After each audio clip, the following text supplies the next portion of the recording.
Hey, everybody. What's Hello happening? out there. What's going on out there in viewer land? I got to come up with a better name for that. Yeah, man. Yeah, we just ground to a halt there and halt. So, welcome back. This is the Battle Bros podcast. If you're joining us for the first time, welcome. You're awesome. Hope you like the show. If you're coming back, welcome. You're awesome, and we hope you like the show. Yeah. So we're basically two guys that have known each other for, we'll just say a long time, because it feels like a long time. And Exactly, yeah. we've known each other since high school and kind of had an epiphany earlier this year and said, we should do something kind of cool together. What can we do? I don't know. Let's do a podcast. I don't know shit about a podcast. It can't be that hard. Like they put a monkey in space. How hard could it be? Yeah, that's a solid point. So here we are on our 14th episode of the Battle Bros podcast. My name is Mac. I'm Alamo. Report over here is Alamo. He's over in this direction right here. I'm doing a bunch of visual stuff for people that can't see it because they might not be watching on the live YouTube channel thingy, which I'm bobber. So disregard. But if you're listening, exactly. Thank you. We love you. And welcome back. All right. So, yeah, my cheesy 1950s episode. So, if you missed the show the last week or the last couple of weeks, we basically, episode 12, we were talking about being stuck in a rut, living your life in autopilot, what that looks like, what we can do to change that. And then last week, we kind of changed it up and kind of went 180 and talked about motivation, and just different things that motivate us. I would like to think that the highlight of my show of the show was me saying that, I'm looking forward to there being Space Rangers now that we have Space Force. There should be guys, any of the guys out there in the 75th, please laterally transfer into Space Force. I want you to be a fucking trendsetter. Go out there and make a name for yourself. And just remember, to infinity and beyond. And beyond. Absolutely. So this week this is a kind of a special episode this week. We are doing something for the first time on our show, and that is we're going to have a guest join us. Stop the presses. No, don't really stop the presses. I know that's a big deal when they stop the presses. Indeed. But it's going to be awesome. We're really excited about this show. So what we're talking about this show is a different perspective. And what we mean by that is this. So we've had quite a few good conversations over the course of the show so far.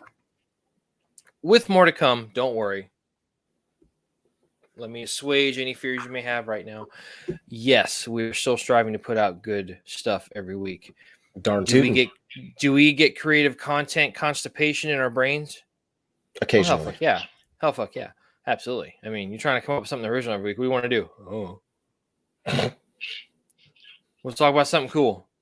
Okay. So, but we do kind of, have a couple of times where we're trying to talk about something new and interesting and, veteran related, of course, that's kind of who the demographic of our podcast is geared towards. Yes. So, we had an avid supporter of the show who we will be introducing because she is our first guest. She brought up the fact of, hey, you could maybe bring up a different perspective from a service member. I'm like, I'm intrigued. What are you talking about? And she says, what about from the service member's spouse? And I was like,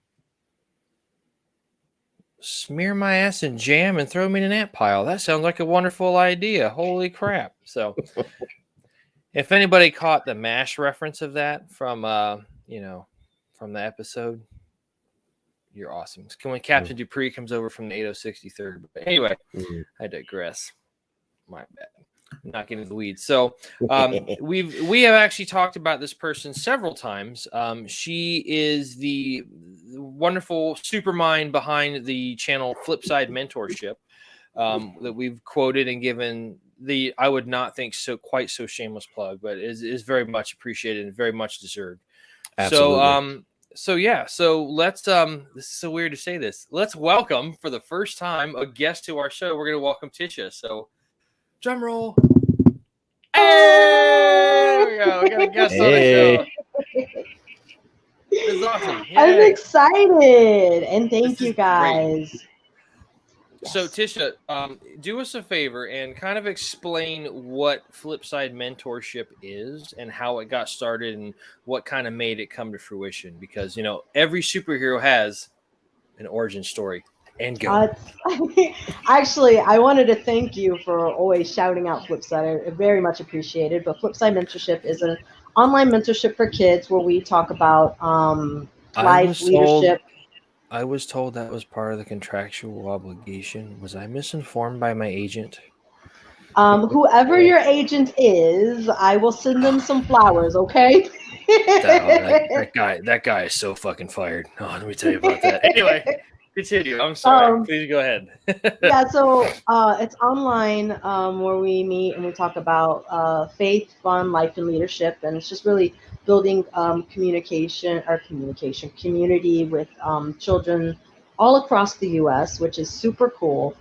We do tutoring and we do quarterly events so that we can kind of draw them in like whole local hubs and really develop friendship. And we have the slogan, changing tomorrow today. And that's really what Flipside Mentorship is about. Kids are the future. And if we can help them be like the best versions of their future selves, that's changing tomorrow today. And it came about because our son, if you don't know, I am Alamo's wife. Our son was bullied. It was in kindergarten and nobody was prepared. We weren't prepared and we did not prepare him. And it really took a light out of him. And now he's in karate classes. So good move on you guys, right? Yeah, that is the reason he's in karate class. We had to figure out a way to rebuild his confidence. And I just realized that, going to the school, I almost felt like an adversary to the school, and I didn't want to be. I wanted to be a partner. And it started feeling like the blame game. And so I was like, maybe that's not the answer. That the answer is the kids, because I couldn't walk Jaden's walk. I couldn't walk that walk with him, even as much as I wanted it. I can't walk it for him. But the other kids are. And it's a pandemic. Kids, there was just a shooting in Texas yesterday or the day before. It was this week. And kids are killing each other and they're killing themselves. And it's because they have this perception that, they just released that kid too, by the way, and which was freaky. They do. Yeah, and they do. And so I want kids to know that they're valued, that they're loved, that they're fantastic, that they do have friends that care about them, and most importantly, their resources. If somebody is, hurting them in any kind of way, or we talk about that, like who do you go to and what do you do and how do you, we talk about it all. So that's Flipside Mentorship in a nutshell. So I have a quick question for you, Tisha. That's an awesome purpose to have to get started with, an idea like that and to see it going through. So for those of you that don't know, we were actually Alamo and I were actually at Tisha's event. She had an event earlier this year, which is where Alamo and I kind of hung out for the first time. It was great. We had a blast. We laughed. We had fun all day. First time in a long time, really. They fed me, which is priorities of work here, people. Make me laugh and can make me smile and feed me. We're good. No money taking hands here, changing hands here. So, but this is where we got together, and for the first time in a long time, and we started talking and kind of joking around, and you could see we had that. We'll probably, we should probably go back and post that video of us back at the house afterwards. Yeah. That is like my favorite video. I've watched that 20,000 times. Yeah. Oh, by the way, I think you might want to hold the other mic, love. Just so you know. Sorry to interrupt the show. It's all good. No, go ahead. So bear with us, folks. This is, like I said, first time we've had a guest. We're super honored and thrilled that it's Alamo's wife. She is a wonderful person. If you don't know her, she would literally, just walk up and give you a big old hug, which, she does every time I'm around her. I get it. I'm awesome. Yeah, that's great. Now, I don't know if I can say that on the show. So let's not say that. And don't insinuate anything, people. You got to understand, you're on our show, so welcome to the Thunderdome. So anyway, but so the question I wanted to ask you, how have you seen your what am I looking for? Your followership or your, people participation. Have you seen that, increase due to COVID because of everything being online now? Oh man, COVID. Thank you for asking that. I was pursuing the schools hardcore when this first came about, and no, before COVID. And I had a big meeting, and I actually had a high school that was like, "Hey, you go ahead and do the trial mentorship in our high school, and we'll see how it goes." And so I was so excited. I was like, "Yes!" And COVID hit, and then there was no more school. We were school. And it just dissolved completely. And so what it really came about was like I was heartbroken. COVID broke a lot of dreams. To be honest with you. And boy, that's the understatement of the freaking century and so right there. I was like this close, and then what? But either way, one of my nieces I found out was I think she wasn't eating. And I was really worried about her because she was called fat on Zoom, and like kids were literally on Zoom online were sending her messages like, "Hey, you should just disappear. You should just not eat. You should just." And are you shitting me? No, I'm being serious. No, that wasn't a joke. I'm serious. And so my best friend, shout out Melissa, one of my best friends in the world. Is actually a therapist that she does. She specialized in eating disorders. So I put my niece on a Zoom, or not, it wasn't a Zoom, but it was either a Hangouts or whatever. And we three-way called each other, and we had a conversation. And I guess I am talking into the wrong mic. I'm sorry, guys. I don't know technology. Okay. So we did a three-way. We did. My husband's the best. I shouldn't say this, but he literally just army crawled into the room and handed me the room. I'm just waiting for him to get back, and there's just being little beads of glistening sweat. My bad. Anyways, why do you look winded there, pal? So, huh? So we did a three-way call, and I said, you know what, even if I don't have any kids and I don't have any high school, let me do this with my nieces. And I was like, if one kid shows up, I'll put it out there. If one kid shows up, I'll show up. And that's my promise. Because sometimes it's all of the kids. Sometimes it's a couple. Sometimes it is only one. But I want to be consistent in their lives. So if one kid shows up, and then I show up. And so that's really how it started. Was like, okay, it's not happening at the schools. Everything's devastated. But I could still at least help my niece. And you know what? Maybe my niece would like other kids. And so I put it online, and people joined. And so that's really what kicked it off. And with that last part you were talking about the kids wanting that sense of connection. Oh yeah. And we had this talk. So, I'm on the phone with Alamo several times a week during the course of, putting on a show. And a lot of times I'll talk to, the booth thing over there. And we kind of BS and whatnot. And we were talking about some stuff, because my daughter is, for the first half of this year, we're putting her, her mother and I have elected to put her in e-learning online because of the fact that at the time here in Hillsborough County, there was a big uptick in COVID cases. And I think that might have plateaued a little bit. I know whatever mask mandate they had was going to get ready. A lot of signs are pointing to Delta being, it spreads faster, but it's seeming to be a little bit weaker in the sense that it doesn't stay for as long, as far as I've seen. A lot of trends are pointing that direction. Yeah. And then, so we were, Tish and I were on the phone earlier this week, and we were talking, and she kind of was very, just being the wonderfully awesome person she was. She was like, hey, have you thought about trying XYZ with your daughter when it comes to, certain avenues? Because kind of noticed that she's, there's been some issues that we're trying to catch up on and whatnot. So she's like, hey, try this, this, and this. And I was like, all right. So, but yeah, I think it's the cause that you're doing is just wonderful.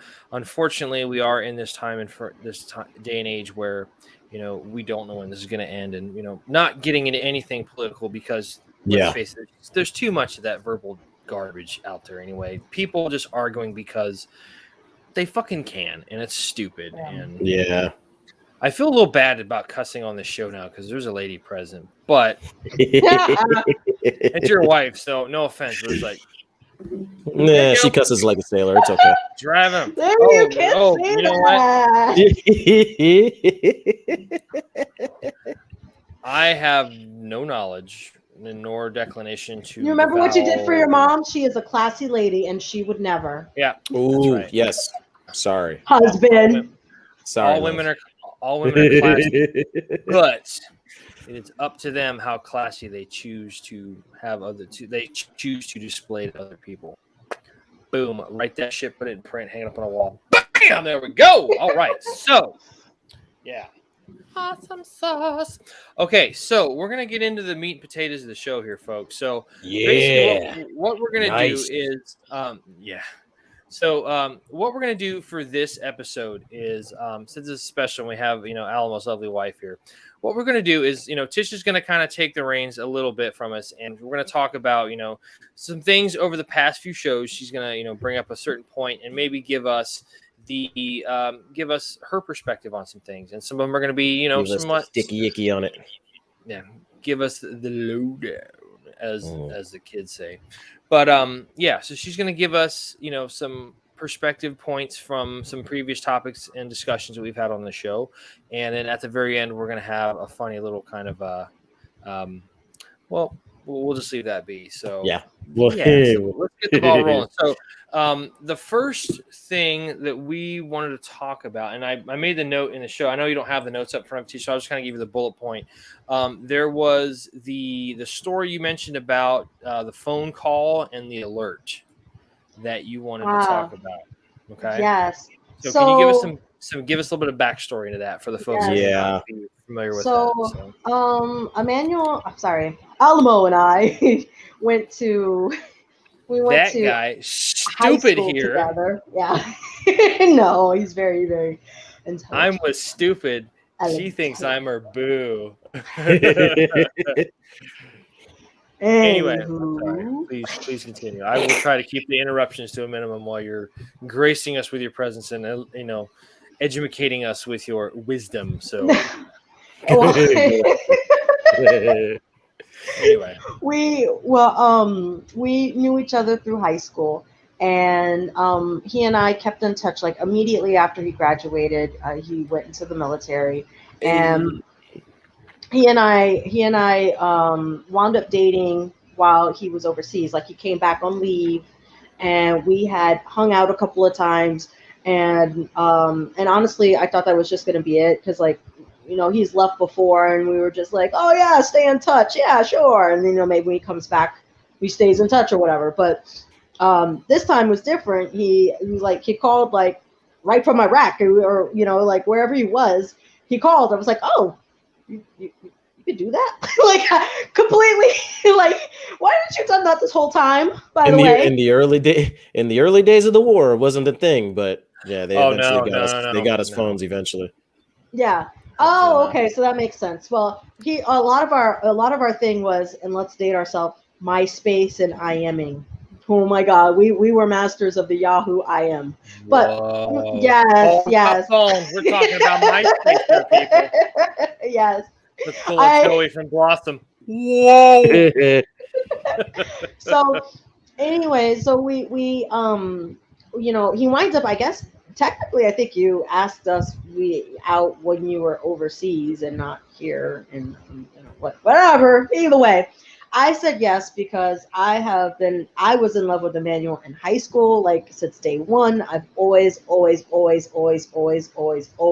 him. I'm sorry, I keep saying your real name. I've always loved Alamo. And, it was mutual. Let's just call us you could call us a couple of scared chicken shits that liked each other but didn't know we liked each other, so we didn't say anything to each other. So for the viewers at home, Alamo's first given name is Emmanuel. So yes, when she lovingly says Emmanuel and I, she's talking about this guy right here. So anyways, we start long distance dating, and the time zone was ridiculous. Like you would call me at like 3 a.m, 4 a.m, and that was your, I don't remember, is it like 12-hour difference or whatever? It was a crazy. I don't remember. It was something like that. Yeah, it's about 8.5 hours. 8.5. Was it? Yeah. when I was in Afghanistan to the East Coast of the States, it was 8.5 hours ahead. Yeah. So like I would call them in the evening, and they would be watching like TV in the morning. So like watching the Saturday morning news, and I call them in the evening and stuff. So yeah, it would usually either be like sundown or it was like it was hitting sundown when I'd call. Typically, Yeah. Oh, yeah. That's around what I know. That's Okay. about So it's about that time frame. Yeah. Tisha, remind me, how many years behind Alamo were you in high school? Same year. Same. Yeah, we Same year. graduated. Same Oh, graduating okay. year. I'm sorry. I misunderstood what you said, so I'm sorry. Please continue. Well, at that time, it was okay that he called after 9 because like that's when my minutes were free. another. Okay, for all you young kids at home, you don't know how the fucking struggle was. Okay. The struggle was real. Those minutes were expensive. No. Hey, can you The call me right now? minutes No, were dude. free. No, I Call. can't. No, dude, call back later. Why? Cause if I do, I don't have any minutes left. Get with it, suck ass. Like Jesus. And then you call after 9, and then you talk all night long. All You hang night. up. No, you hang up. No, you hang up. No, you hang up. Yes. Yeah. So, yeah.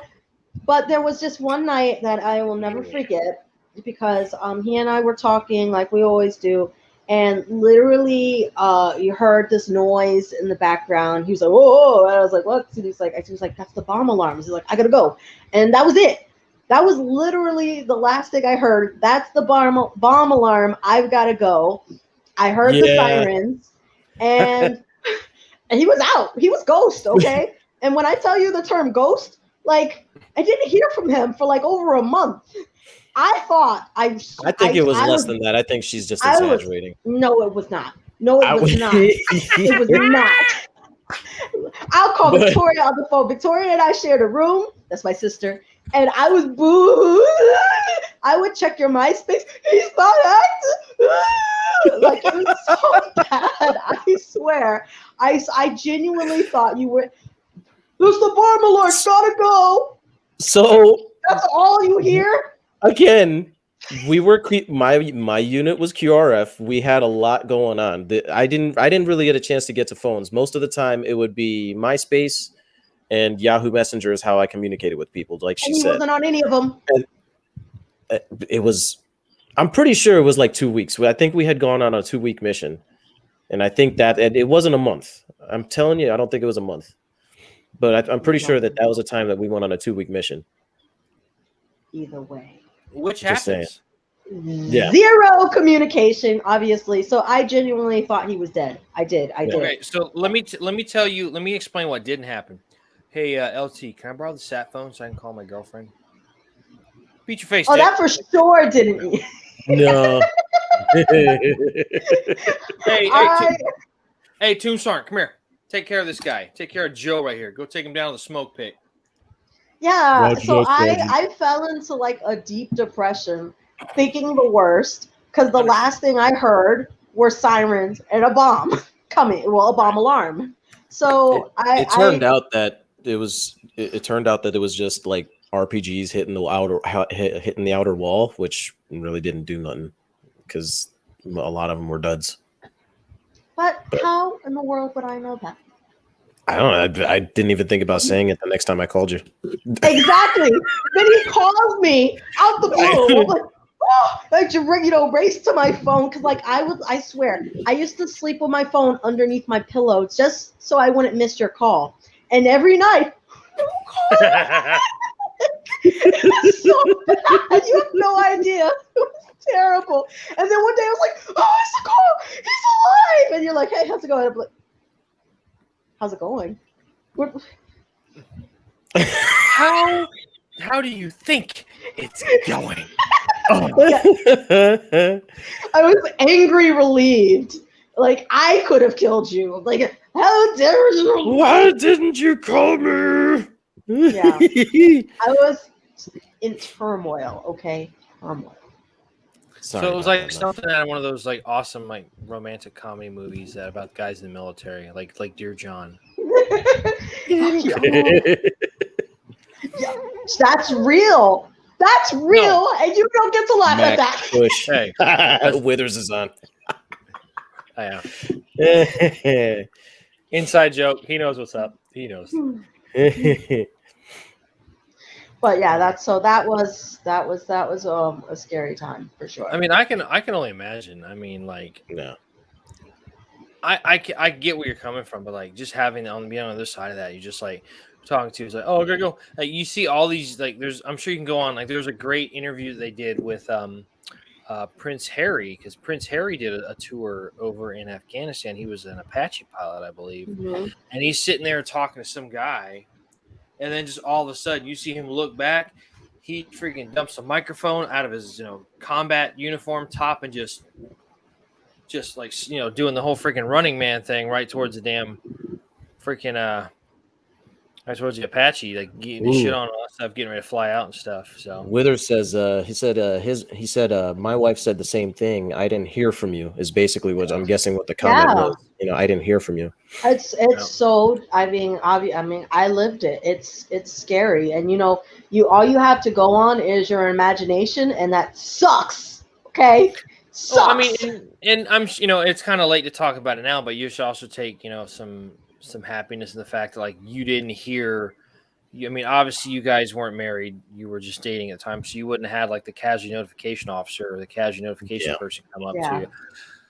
Or like, and I'm sure at that point, had you met have you met Mama Dukes or any of the sisters yet or anything like that? You knew who the family was, I imagine. Yes, yeah. She met Marty and Mom.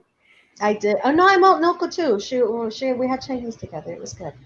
Oh yeah. Okay. Yeah.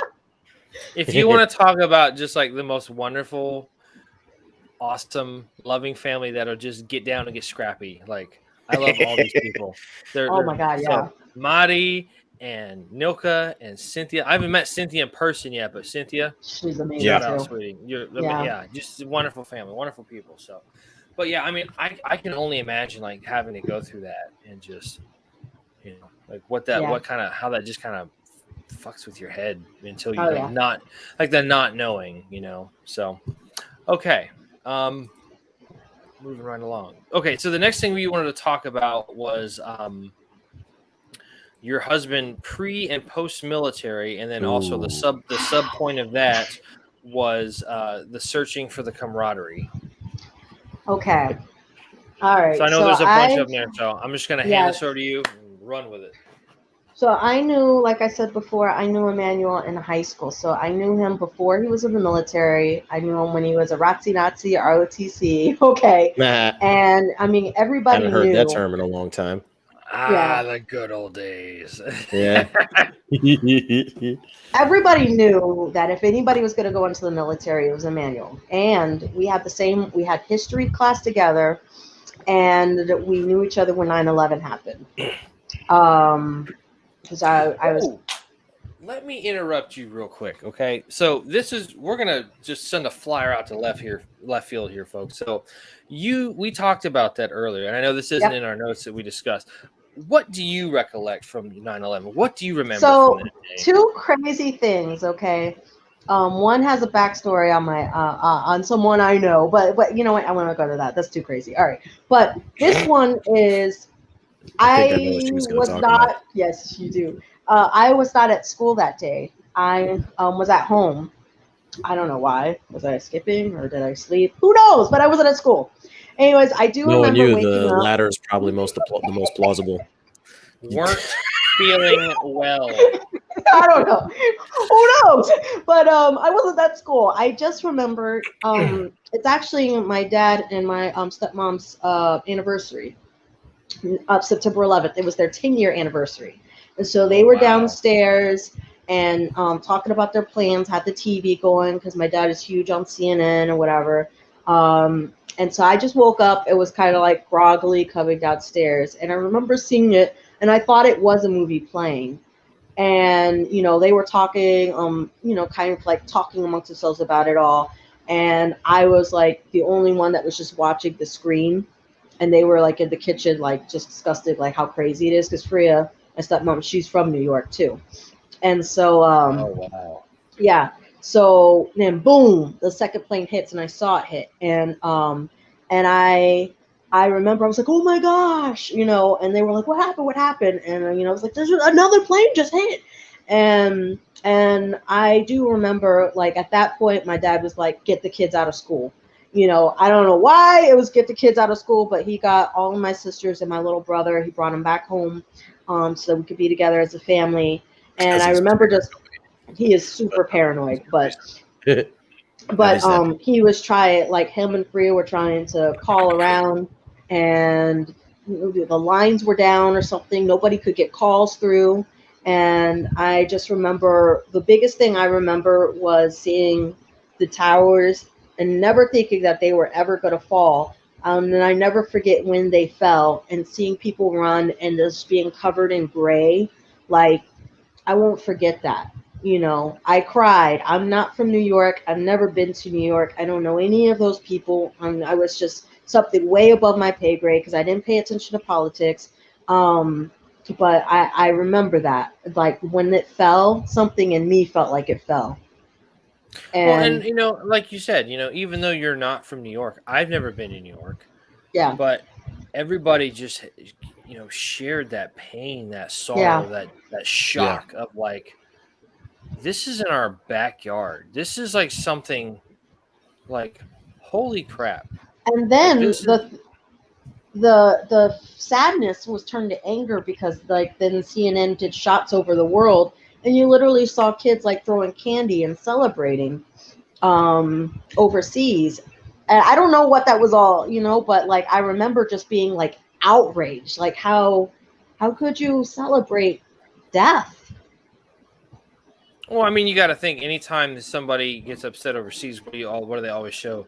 They always show some, member of some citizen or resident of a foreign nation, and they're burning an American flag because our country is just so, it's always been the iconic symbol of freedom and, the option to choose what lays ahead of you, life, liberty, and the pursuit of happiness. And people come here because they want to be happy and they want to have a chance at a better life. I mean, you can go back and tell that story any thousand ways or whatnot, but I mean, that's why I say this country's the greatest place in the freaking world, man, because nobody would be continuing to come here if it wasn't. Where does everybody from every other country come to? They come here. That's a valid point, man. If people stop coming here going, hey, psst, what are we doing to fuck up? They stop wanting to come here. What do we do wrong? You got to ask yourself that question. It's like, if that ever stops being a thing, it's like, do we suck that bad? And yeah, exactly. The answer is no, but yeah, I mean, like I said, with all that stuff happening, and you talked about watching the second tower go down. Like, I think everybody, like, not everybody caught the first plane hitting, but everybody sure as hell got caught the second, saw the second plane hit the tower, and it's just like, oh shit, that's not an accident. So, but anyway, it's not a movie. To round it back to Emmanuel, the question for him, I knew that day. I wasn't there with him at school when he found out about it, but I do know that he had a stronger resolve because, like I said, everybody knew he was going to go into the military, but the feel of that changed that day after 9/11. And Mr. Burnham, I was in the Vietnam history, rest in peace, but he was one of the greatest teachers. He stopped. I remember he was, when I went back to class or whatever the next day, like, I remember him sitting down and just talking with us. And I remember he was very, very somber and very, very, like, serious. It was just a whole different kind of feel.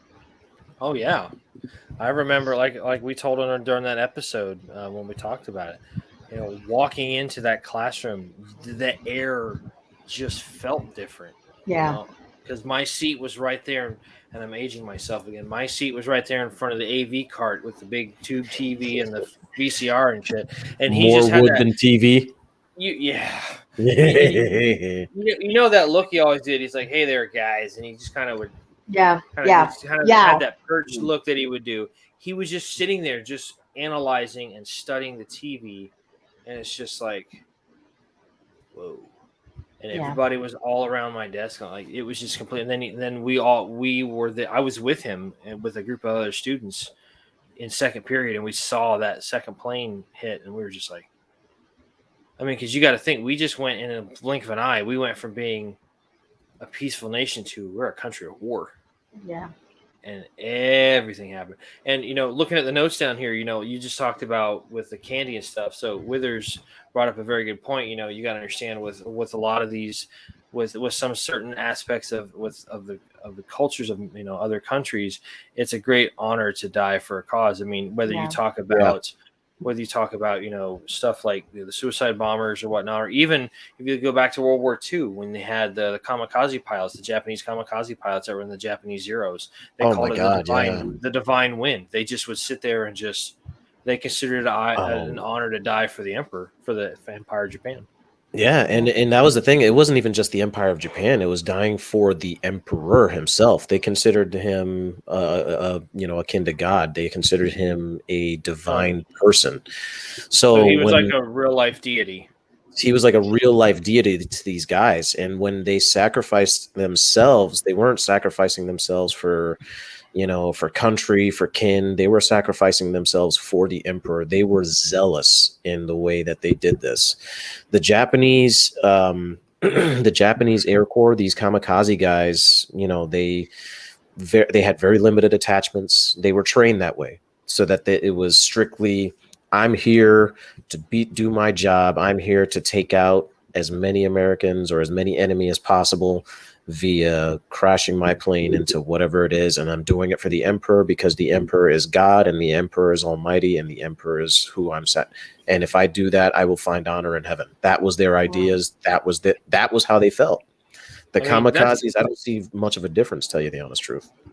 Yeah. Like you got to think about it too. Like that's, it's not to, I know I'm drawing a bit of a stretch of a comparison, but like when you see Doctor Strange, they're at the end of the Endgame, and he says, "There's one chance to get this right." Like as a kamikaze pilot, like there's one way this is going to end, and that's with you giving up your life for your emperor.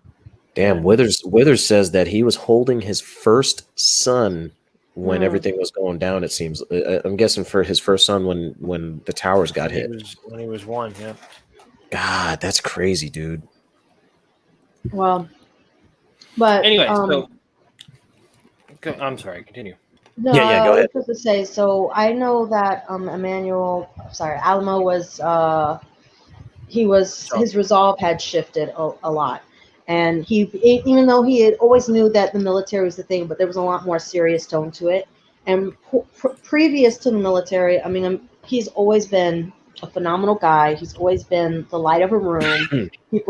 Everybody knew Alamo. Everybody knew him. He was just friendly. Who doesn't love Alamo? Everybody loved Alamo, And I remember that, and I was like 3 years ahead of you guys. I'm a senior. Like guys, like yo, this guy Alamo. Yeah, exactly. Exactly. I can only imagine what it was like when you guys were seniors, like Alamo. Like, oh my gosh, yes. I remember people cheered for me in the graduation. During graduation, it was awesome. I had a whole section. It was cool. I was people. No, just kidding. It started. No, it started. Well, either way, but I will tell you, he was a lot more passive before the military. Way more passive. Like he would, like I remember you and I were in a lunch line, and somebody had just cut in front of us, and you were like, "What just happened?"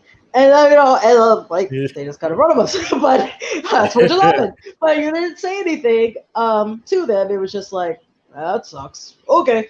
So you were a lot. I would say you were a lot more passive. You didn't speak your mind as much, and you just wanted to be the funny guy. I think that's who you wanted to be, and you were very successful at that, and you still are. Don't get me wrong. You still are hilarious. But after the military, to a T. After the military, I would say the one drawback that I had, because we were dating and everything like that, you came back with two issues: anger and drinking. Now, it wasn't until we moved in together when we got engaged that I really learned how bad your drinking was. Because I knew you drank, and I didn't have a problem with that. But when I moved in with you, I could not believe how much you drank. Like, I mean, it was a lot. And so I was like, oh, no. Yeah. And I was It like, got nipped in the bud fairly quickly. very quickly. I was not having that. Like, again, I don't mind drinking, but like this was excessive, and that was not something I was cool with. And so he had so much progress. I think the only time he really turned to alcohol, like you do it occasional wise to relax, or when like you're super stressed out, which is the one time I'm like, no, don't drink because you're stressed. That's the stairway. That's like the what do you call it? The gateway. That's the gateway alcohol. That's the gateway to the devil. That and foosball. Foosball is the devil. But no, but you so much better now. But you drank a lot, and you would drink and your anger, like your temper. When I tell you, quick temper, he never. I known him, known him for never had I ever seen him lose his temper. And after the military, it was constant. I mean, so it was over the top hilarity. Like I remember he was driving a car and it had no horn. And this man has road rage, okay? He has road rage. And there was this lady who was stopped, okay? Now, mind you, this is the guy. He bought a air horn like you do at a garage, like a boat horn or whatever. Because, hold on. Yep. Because he could not get out the aggression of not having a horn. Move. So, but this time he did not even use the air horn. He was like, the lady was standing there or in front of us, and the windows down because it was hot, and he was just like, move, and he just screamed out of nowhere like a volcano. I said, move. And she jolted, and I jolted because I'm next to him. I was like, whoa. And the lady was like, oh. And then she moved. Scared the Jesus out of her. It was quite hilarious, actually. But no, Withers actually brought up. And a clean pair of shorts. Yeah. Withers brought up something. He said, for him, it was the anger was for, I guess, the lies, and then drinking was to still cover up the lies. And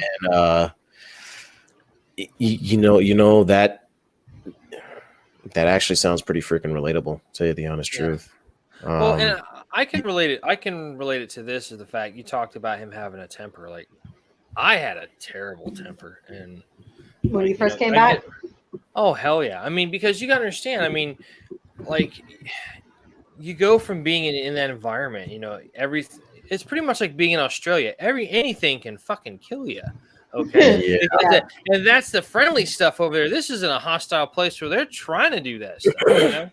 So you come over there and you're constantly having to watch your back. You're constantly, having that almost like a situational paranoia where you're just like, yo, yes, doing all that kind of stuff. Yeah. You're counting people coming and going out of the stores. Like, I remember, I mean, I've said this story quite a few times. Like, I made the mistake after I got home, like the new year started up and I went to a football game, and I was with a person at the time, and like all these, and you get kids in high school, and I'm not trying to say be mean to people, folks, but like high school kids can suck sometimes just for just for the sake of like not giving you bubble space on their phone, bumping into people like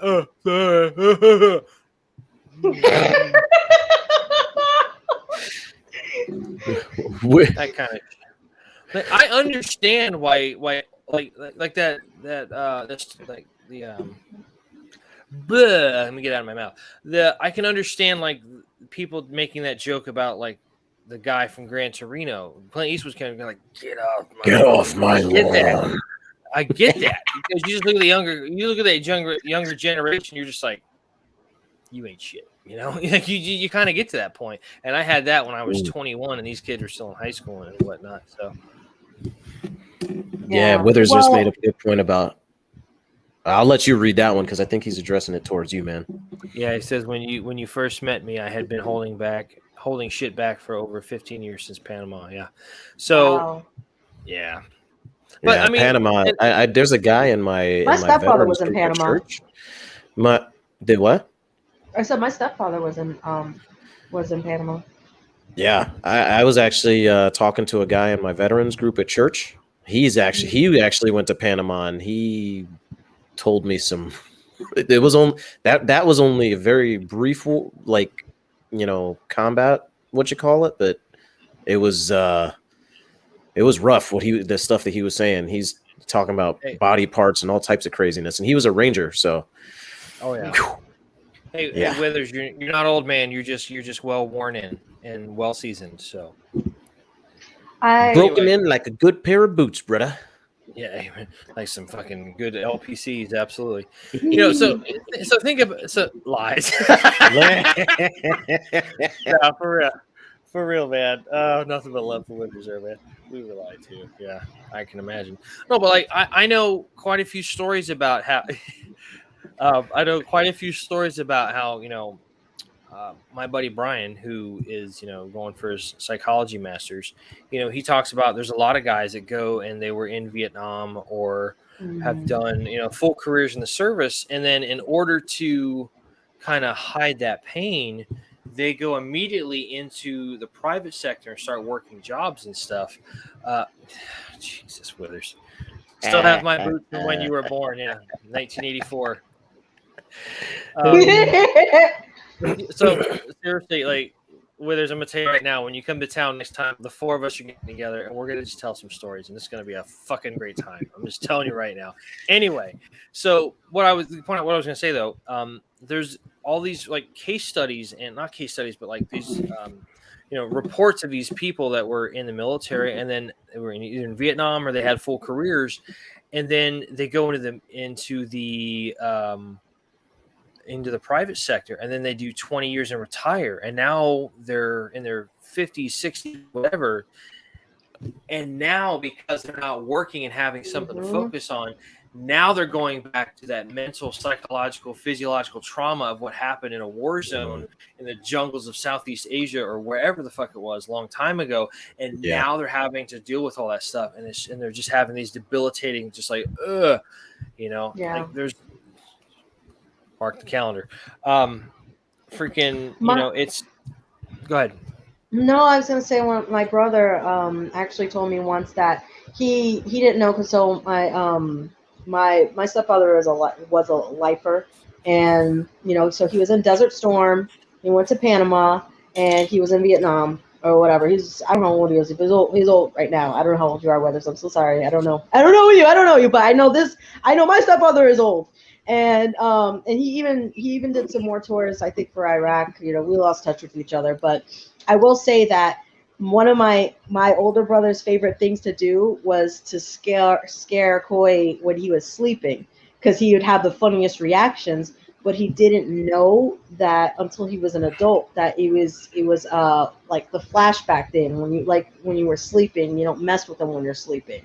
Yeah. He had no clue that that's what he was doing to him. He just thought it was fun and games, and it took him being adult to realize, like, wow, he was battling with that. Never knew. Well, and there's been times that I've, my mom's gone to wake me up because I can be a heavy sleeper sometimes, and she'll come up. She says, I tried to call your name for like, a good couple of minutes, like, get up. I did everything short of clapping and hooting and hollering. I didn't want to scare you. She'll get up close to me and like tap me on the shoulder, and I'm just like, and I just immediately just like, you have that reaction where you're like, okay, what's going on? I need to secure the area. So, my dad has like one of these old school, not even a laser pointer. It's like an old school fiberglass pointing like rod doodad, where you can just go up to a counter. You see the figures for this month's stuff. Yeah. Which is when we started, when you like old school presentations and stuff before we had all that, newfangled gadgets and whiz bangs and all that kind of crap. So I would leave that by the door, and I'm like, Mom, if you need to get me up, you need to use this because I can at least grab this and not do something bad. I would feel awful. Oh my God. if I did something like I came up and did that kind of stuff, I would never forgive myself. I would feel like the absolute biggest dirtbag. And I'm like, please, just for the sake of me having the reaction that I have, and you just trying to get me up out of bed to get my ass to work on time, because I live with my parents, and you know what, I still do. So say something about it. Come at me, bro. Anyway, if you don't know me, listen. Oh, good. Okay, there's a story behind that, and it's a serious story. So, I live with my mom because my dad got sick with cancer and he ended up passing away from it, and I just never moved back out. So, yes, I'm 37, and you could technically say I still live at home with my mom, but now you know the other half of the story, and Mike's half the battle. There you go. Anyway, so I did want to circle it up to say there was one other like big difference that I saw pre and post military with Emmanuel. That again, this is why we have Tisha on this show, because she's keeping this shit going. She's like, all right, boys, back on track. Up here. Circle it back. Yeah, exactly. Like no, but he has the most pride in the world when he's in his uniform. He stands taller. Like, it's the most prideful when people still to this day, like just at Wawa's the other day, somebody was like, he was in, I don't think he was wearing his old military pants, and he was just at regular work, but he has military pants on, his old boots or whatever. And we were like, he forgot his wallet, and he was about to go out, and people like literally, please let me pay for it. No, you let me pay for it. And like, I just remember it touched his heart.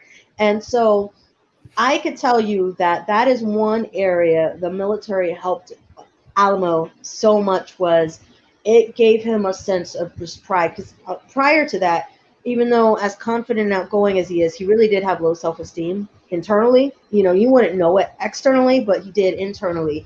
And so that is something, that is something that the military, it does give you that boost, and it did definitely like buoy a man, if you would. And he did a lot of growing up, because before, he lives with all women, and this time he got a brotherhood that he never really had.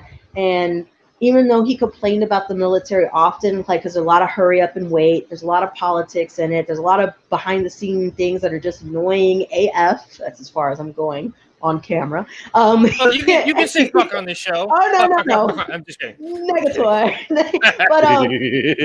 but that, my name's Tisha, and I keep it classy. So there was that, but so it gave him that sense of pride. Like, he could hold his head up high. Like, this is something you can't take from me. And I've seen people try to goad him over the military, and I was worried about it because he had bad anger issues when he came home. And so people would be like, well, what do you think if I faked like F the flag or whatever? Like, they would literally try. And he was like, I think that I fought for your freedom to say that. Shut down. What do you say to that? Like, you can't, like, Well, and I was. You can look at it, one of two ways. It's like the two things, and I'm sorry to keep interrupting you, Tish. No, you're good. I got to get this out before I get so lost in the weeds mentally that I'm just gonna be like, potatoes, like, it's terrible. It's like my memory is shit nowadays. Yeah. You talked about how people will try to goad him, and I think there's a lot to be said about a larger conversation about how just, respect is not what it once was. And I'm talking just in the general span. And you can take that any which way you want to take it. It could be talking about certain members of the community, certain members of certain professions. Hint, hint, wink, wink. But there's that, and it's also just the fact of see, I knew I was going to lose one of those. I just gone. I don't know. Welcome to my brain. Oh, seriously, no shit, man. No, but I mean, it's just having that respect and that reverence, for folks that came before. Oh, that's what I was gonna say. Like, we're so fortunate, man, because we have people treat us the way that they treated like Vietnam. us. Yeah. Exactly. Like, I remember when we worked together at working at a retail shop working in establishment. There's firearms establishment in the firearms business. I had a guy come in, and I just happened to know that he had like one of those, like he had an old school flip phone, kind of like Gibbs does on NCIS and all that stuff, but he had a leather case, and he had the old school what they called the Rising Eagle, which is the old school warrant officer insignia. So I was like, "Oh, hey, what's going on, Chief?" He goes, "How the hell did you know that? I've never met you." I was like, "I saw your eagle on your phone case." He goes, "Wow, good job paying attention." And I struck up a conversation with this guy, and we ended up talking. He goes, "We," and he said, "We," meaning me and my fellow Vietnam veterans, are going to make damn sure that you guys don't get treated the way that we were treated. And it's like, Yeah. you talked about earlier how, you said your husband he finally got that sense of brotherhood. That for me was a big one, because I had deployed at that point, because that was 2007 when that shop opened. So that was 14. Jesus, that was 14 years ago. Wow. I'm still pretty close with some of the guys I went over with. I'm still friends with a good majority of them. Not all of them, because it was kind of the unit that I was in, the platoon element that I was in, was kind of piecemealed together from companies all over my whole battalion. There were guys who were in Alpha Company. I was in Charlie at the time, ended up moving over to Bravo. We're also Delta guys, all that kind of stuff. So it was kind of like, we were kind of hodgepodge together, all that kind of stuff. So I'm not close with all of them. Am I friends with most of them? A good portion of them. There's a few of them that I'm still super, super, super tight with. But, I didn't feel like I had that sense of, that sense of brotherhood, that sense of, belonging, like that fraternity, so to speak. And I can say without a doubt that, he's got it for sure. So that was the other point I was trying to make with that. But anyway, please continue. Well, coming out of the military, because they were really trying to send him off for another tour, because you have the 2-year stabilization when you come back. And so they were trying to get him to re-up and because they were going to deploy. And he was down for it, and but then I found out that I was pregnant, and he had been a person who his parents were divorced, and so he never saw his dad very often, and he said that he didn't want to do that to his son. Yeah, because if they had deployed, he would have missed Jaden's first year of being alive, and just around the timing, and he was just like, no. And they were like, oh, you don't want the money think about your family. And he was like, I actually am. And I'm so glad. He was the best. He came to all of my appointments, and, he really was amazing. But I will tell you what he did lose when he didn't re-up with the military. He felt like a drifter, because he was always, he's pursued a lot of MOSs. He's pursued security, your firearm retail, being a cop. He's pursued all of that, and all of that pursuit, it's really been for that belonging again. And so it threw him into a deep depression. This is actually episode 4. If you haven't watched it, go watch that, because that episode, Emmanuel Alamo confesses that he actually got suicidal when nothing was panning out for him. And I knew it. I knew he was having those thoughts, but he never really disclosed the details. So I'm seeing this when YouTube is seeing this, and I'm crying, because it was a lot. It's hard to hear, and I remember just feeling really angry and be like, see, this is what I'm talking about. Everybody thinks you're the fun guy and you're the life of the party, and nobody would ever know that you're struggling inwardly, thinking all these thoughts, and just having being in a dark, deep depression, honestly. And it was just a lost identity. That's what it was. It was a lost sense of identity and a lost purpose, because that's one thing that the military does give you. It gives you purpose. The objective, you know what you're supposed to do, and you know why it's important. And so he just felt like that he wasn't important anymore, and that he didn't know what he was doing. And I could sell, right now we do warehouse work or pool supplies or this and that, but what is the purpose? Like, I used to defend my country, and now, would you like a jug of bleach? You know, and so the mundane of that really messed with his head, even up until now, and so I'm glad that it was out there. I'm glad that it was said, and that's why I'm super proud of Battle Bros, because this show gave Great segue, by the way. Mhm. Great segue This to show, our next point. Bravo. this show, Ladies and gave him- gentlemen, she's a pro. She's a pro. She's No, better at she's better at our show than we fucking are. It's like, all right, No. awesome. This is why I love Battle Bros. Because first of all, these two men have been so open, so honest, so vulnerable, speaking about things that are hard to speak about. So if you're somebody who doesn't have somebody to talk to or feels like you don't, at least you can listen in on these conversations like Withers, right? And you can chat and you can be part of it, because their goal is community. And my goal is community too. I'm community for the children. These goals, they're community for anybody who's feeling lost and aimless and purposeless, and you know, they're there for you. And even if you're not, like, you're still included, because that's what Battle Bros is about. And I've watched every episode, except for last one. I did watch like half of it, but I haven't finished the last episode yet. Okay, but I've watched every and Busted. the one where you did the Busted. alphabet. Like, you had me at ass hats and you lost me Jargon. when you were like the fourth one. I was like, oh wow, they're doing the whole alphabet, like all four of them.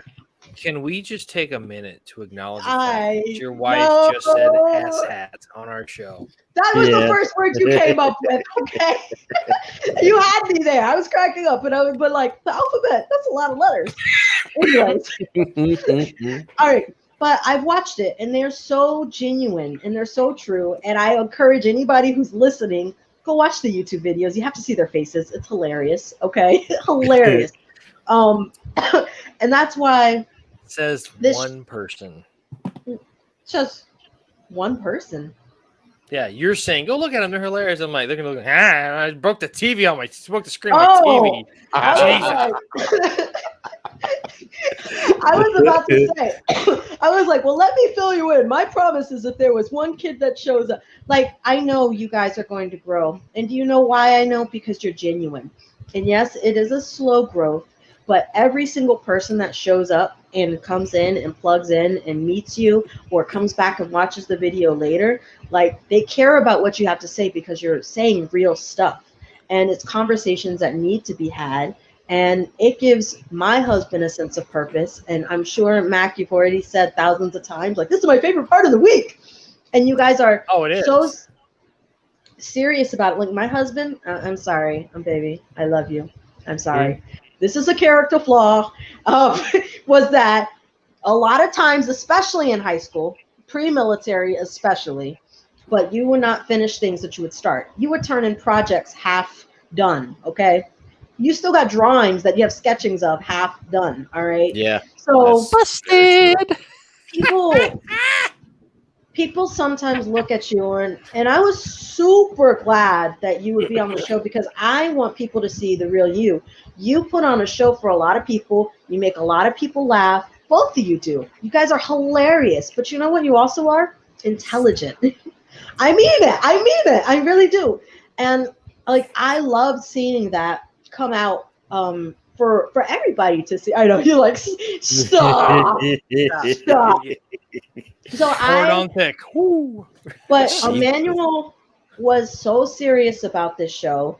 I mean, I'm telling you, idea generating, they come on like 3 times a week, if that. Like, they're always focusing on how can we help. And that's why you guys are successful, even if one person views it or 1 million views. And you will be successful long term, because you guys are genuine, and because you care, and because you're needed.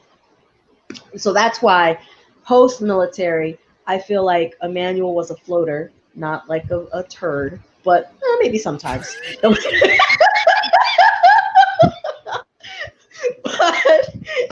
could be a little jerk sometimes. But Yeah. I feel like Battle Bros and building this community is like you're not a you're not a you know you not only are you home, but you're creating and extending a home for others, and that's really important, both of you. And can I do my not so shameless plug? That cool? Sure. I mean, at this point, it's the Tish Hour on Battle Bros. I'm Podcast. sorry. This is true. I'm sorry. No, it's all good. My It's all good. bad. But like when Oh my God, Withers! I What? just caught what he said. He said, "Tisha, do you have a single aunt?"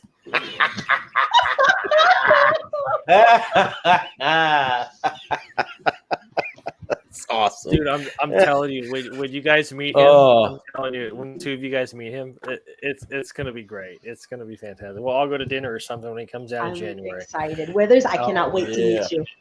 It's gonna be great. Cannot wait. It's gonna be great. So like Mac, I know I got this. Mac, when he came out to my Flipside event, which was Okay, good. I'm glad you added that. You're like, when he came out and then you paused, I'm like, I don't think things happen like that. The word two is very important there. Nothing against that lifestyle. She's like, when you came out, and I was just like, why was there a pause? There's no pause. No.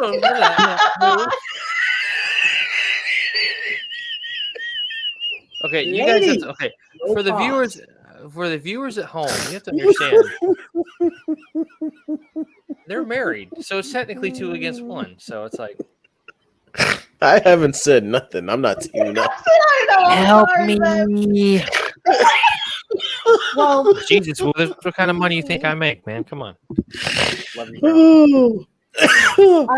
Oh man. Well, when Mac Anyway. came out to the Flipside event to help me out, because I asked Much them, better that you know, time. Much better. yes, I asked, basically I wanted it to be a men's event where the men took charge into taking the kids and having a good time. So it was like barbecue grills and like sport things or whatever, and owned it. Like these kids had a blast. Some of them don't have dads, you know. Some of them don't have men in their lives. And also, men have like a crappy stigma when it comes to like childcare. Can I just put that out there?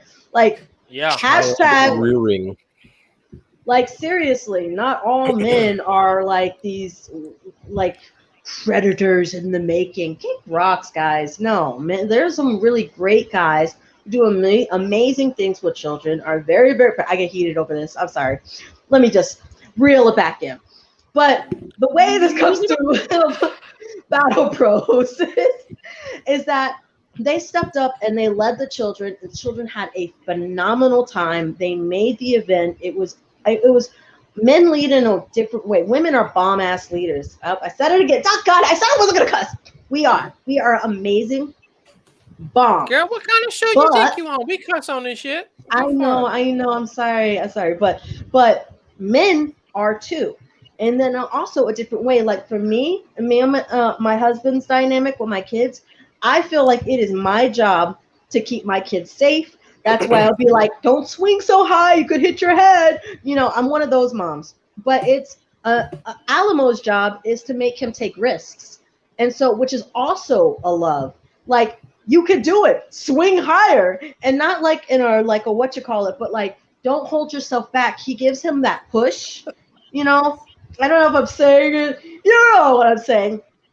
Like men lead differently than women, and it's important the way men lead, and it's important the way women lead. But I just want to say, like, men are great leaders as well.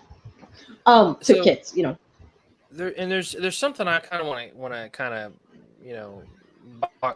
bookend on top of that too. Is there's a big talk nowadays about how masculinity is bad, and it's like not. And I can understand that from a certain party's perspective or a certain, side of a certain perspective's point of view or whatnot. But like, it's kind of important. Like, you best believe, like with my daughter, I'm going to show her how a guy should be treated. Like, there's times where we joke around, and there's times where like she does something, like she might walk up and pinch me on the booty or something. I'm just like, hey, okay, all right, hold on a second, time out. Do you want some guy walking up to you and doing that? Well, if it's okay if you do it, Daddy. But what if some stranger does it to you? And she just kind of goes, no, that's not okay. I'm like, what do you do? She goes, Judy chop him in the throat. I'm like, My girl. okay. She doesn't really say that, but I'm like, that's what I'm hoping she says. She's like, it's a Judy chop. She wants to. I mean, if she starts going into some Master Ken stuff, I'm just like, I'm so proud. You got your karate chop, and you got your ninja chop, and then you got your Judy chop. Oh my god. I'm waiting. Skull Can, no says I. Ninja Star. Trailer Park Ninja. God, I can't. I do, but I actually really like him. Yeah. Oh, so sorry. Okay, go ahead. Long story short. Oh, go ahead. Were you? I'm sorry. Go ahead. The other thing I wanted to say on that too is, you mentioned talking about how a lot of people, especially when they saw Alamo and they perceived Alamo as like he was being the life of the party. Well, I saw something on social media the other day. It's kind of one of those few like aha moments you have on social media every once in a while. And it said, check in on your strong ones because no one expects them to hurt. They're just being strong for everybody else. And it's just like, yes, that's exactly right. And I'll be the first to admit, I hide a lot of pain and frustration through humor. And growing up, I just always had that self-deprecating sense of humor because I made other people laugh. And it's like, that was kind of like my fix, that was how I would feel, kind of like euphoria. That was like my high, just watching. If I left a situation and like my face hurt and my muscles were all tight, I'm just like, oh god, it just hurts so bad, but I can't stop. Like that would be like a junkie just scoring a big old thing of freaking crystal meth, and it's just like that was kind of like. Okay, disclaimer, I've never once done any drugs or anything. Not saying anything bad, maybe it has, but it's just not my thing. But that was kind of like, that was it.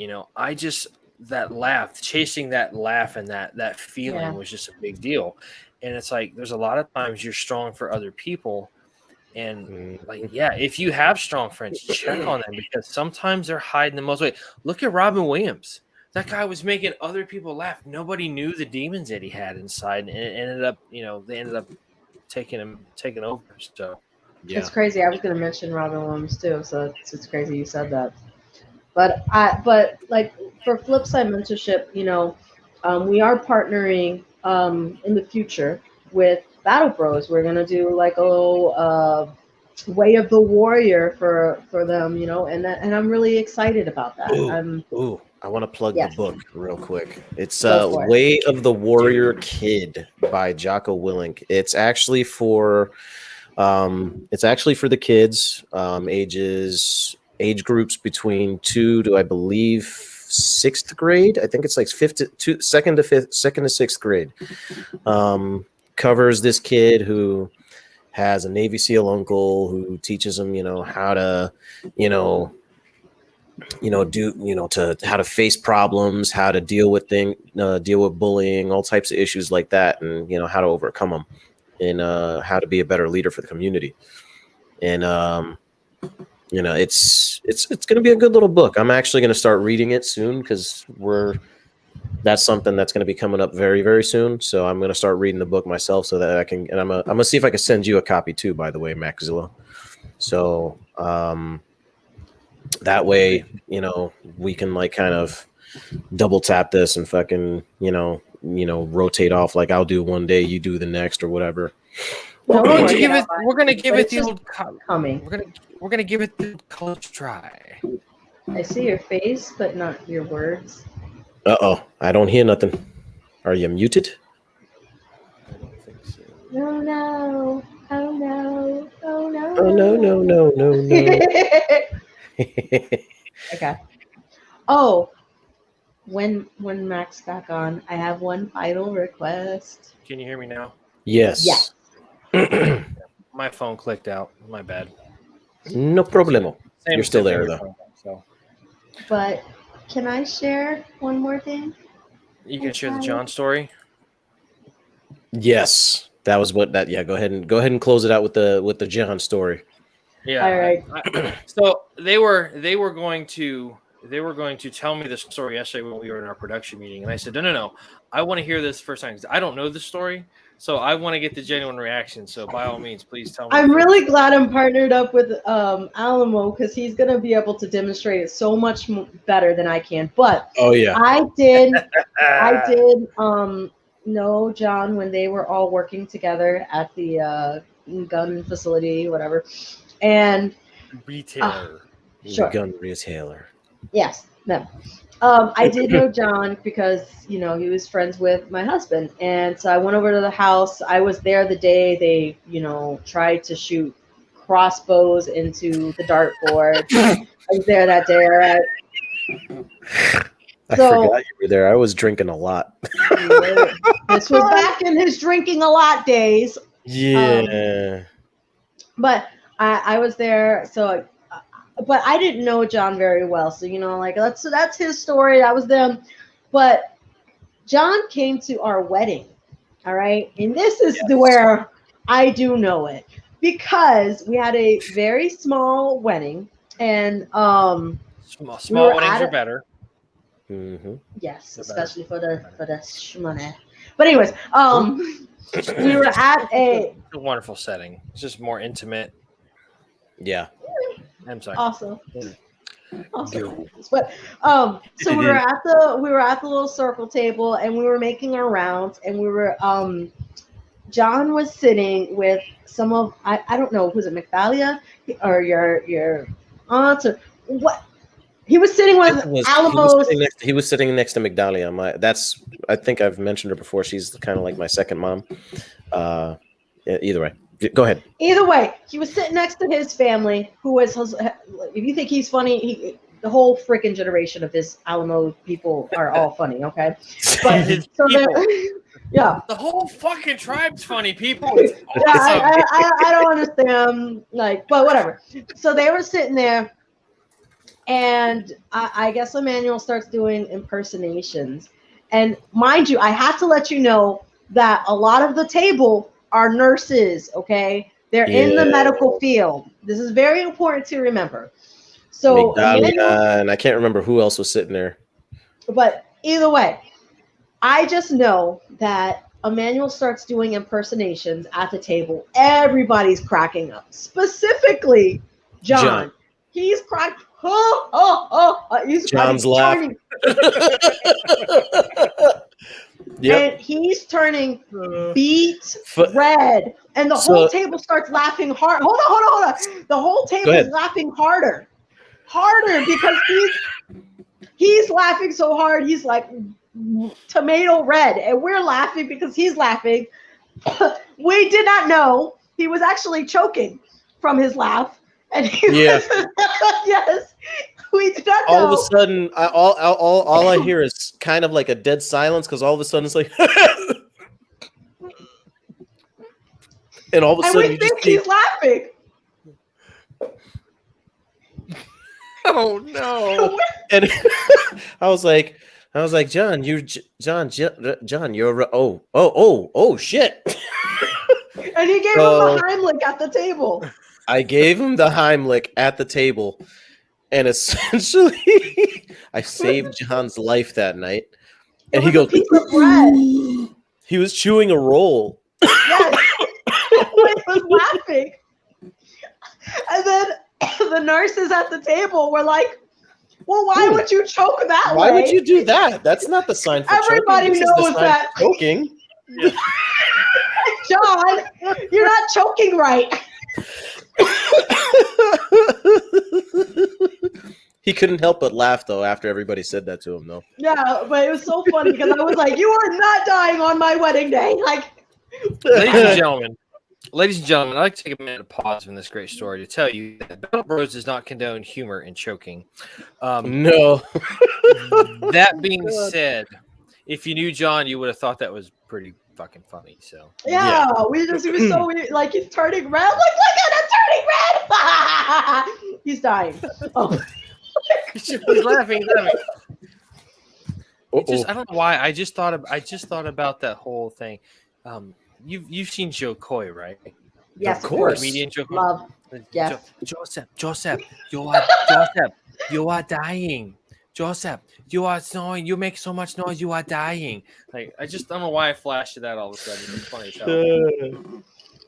It was a good time, though, man. It was a real good time. I think that might be my new favorite John story. Yeah. Wow. Well, that's all I got. Yeah, they were like, everybody knows it's this way. You're gonna choke. Do it this way. It's not this. It's this. Oh, so Jesus. I think Wow. with that, folks, that about does it for the show. Again, this was the episode, a different perspective, and I'd like to thank my beautiful wife, Tisha, for on the show today. Thank you, my love, for coming on and kind of giving your side. Much love right here. Okay. You got my heart, and I'm pretty sure I got yours. So, yeah, man, it was a good, we felt like it was a good idea to have her on, just because having it seen from a different side is probably something that doesn't get told a lot. It gets told from the soldier's perspective or the sailor's perspective, marine, whatever. It gets told from all of our perspectives, literally probably 90% of the time. And then the wives are usually kind of just on the sidelines. And I think that it needs to be more of a 50-50. We need to have more of a, because they're dealing with it just like we are. They're dealing with the combat just like we are. They're dealing with the loss just like we are. And it's just in a different way. Speaking of that, that's, you brought up a good point, talking about the perspective. That's, and I just had a thought, that's why I just discovered a newfound appreciation for the movie We Were Soldiers, which is about how Moore and the 1st, the 7th Cavalry, when they go to Yadring Valley in Vietnam, it's like you had all of these, army wives that were taking on the responsibility because so many people were getting hurt and everything else, that they were they were sending, casualty notifications through the freaking taxi service. And these wives were like, bring him here. We'll take care of it. They'd rather hear it from us than a stranger. And it's like, and that's such a crucial part of that story too. I knew it was in there, but when you just said what you said, I was like, wow, that's some stuff, man. That's crazy. So, but yes, Tisha, I know not to steal his thunder, but I do want to thank you so much. This has definitely been one of the better shows we've done, and I can't think of any better suitable reason that you've added to the show and just kept it classy from just being a couple of freaking knuckle dragging idiots, on here talking about goofy shit. So I appreciate you bringing some class and some. Withers actually brought up a good way of saying it. He said that they deal with you more. The wives, they deal with you more than I think anybody else does. So. Oh yeah, for sure. That's true. I mean, I think it's the two sides to the same military. That's the way I think of it. Yeah, absolutely. So, you ready to start closing this thing out there, Macho? Yeah, we're whatchamajig. I'm at a loss, so you go ahead. All right. So at the end of every show, if you're one of the folks that's new to the show, at the end of every show, we kind of have a little mantra that we go over every week. We call it the Battle Bros Code. And it's kind of something you can just go over in your head and remind yourself of, when things are getting rough, things are kind of, getting you down in the dumps or whatnot. There's 4 tenets to the Battle Bros Code. All you got to remember is the word bros itself, BROS. Be tenacious. And whatever you choose to do in life, whether it's being a teacher, whether it's being a parent, whether it's, hiking the Appalachian Trail, whatever you do, go out and give it your all, give it your full attention, give it 100% effort. Don't go through life half-assing things, because you're going to just at the very end just be like, have I only just given it more or done this or done that? Go do that bucket list, man. Damn Skippy. Go do all that stuff. R, refuse to surrender. There are going to be things that happen in life. You get sick with COVID. You have refuse to surrender. No, I hear him.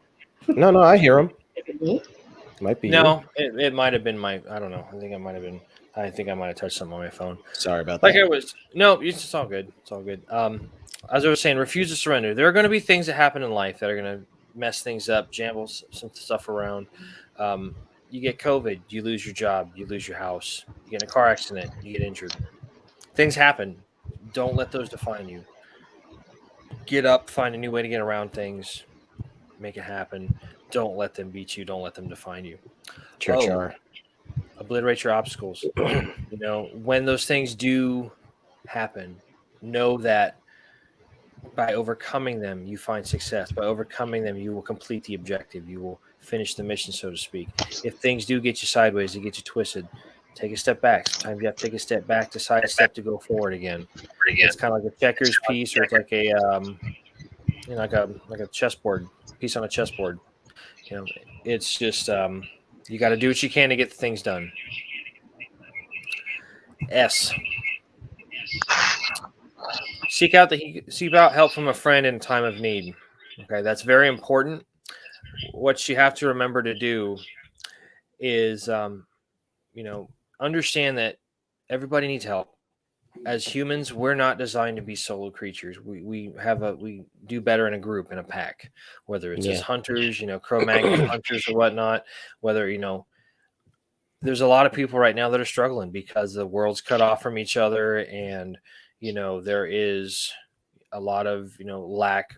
There's a lot of, having that interpersonal communication that's not there anymore because of the current situation of the world. And, that's important. There's a lot of times that you struggle and you need somebody.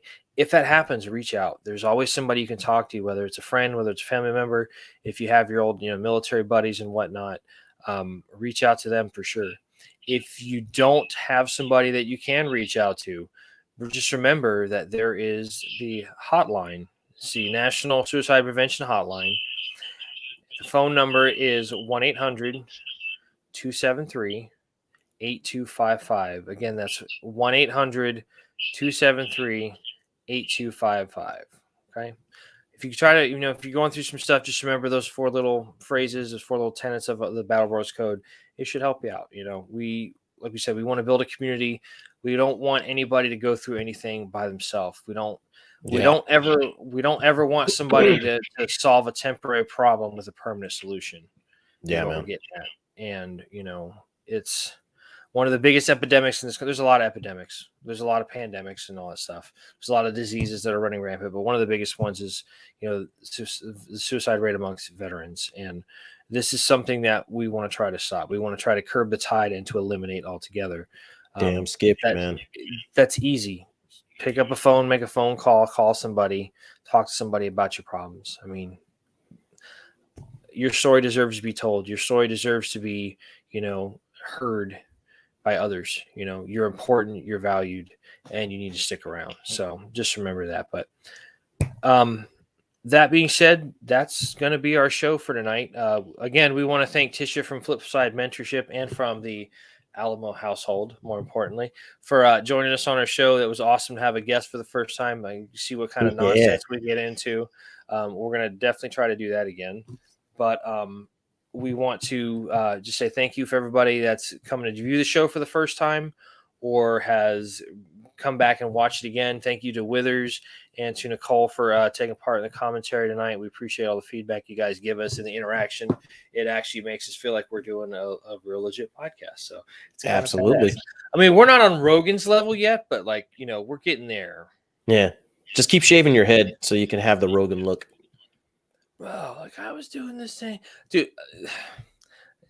No, Rogan's he's got chiseled features. Mine are kind of not chiseled. Come to the gym with me and you will, bitch. That's hard when you live 100 miles away there. Ass hat. So, if you come out here, you will. Whatever. So anyway, thanks again for joining us. We're going to wrap this up before we start getting stupid and bickering on the phone with each other. That's right. Please check us out. Next week, we're going to be on every night, every week, Friday nights at 9:00 Eastern Standard Time.